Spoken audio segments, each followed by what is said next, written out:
Lia, ayaw mo daw kumain? Dalalan kita ng cupcakes. Ayoko po niyan. Gusto ko po si Nainay. Wala na siya, baby. Nasa jail na siya. Hindi niyo po ako, baby. Ayoko po sa inyo. Lagi niyo pong inaaway si Nainay. Hindi ko inaaway yung nainay mo.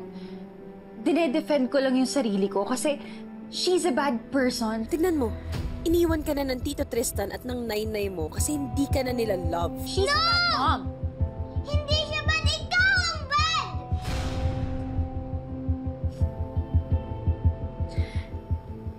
Lia, sige nga.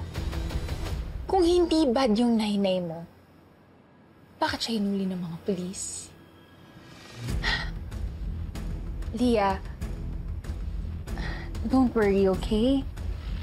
I am here for you. I can be your mom.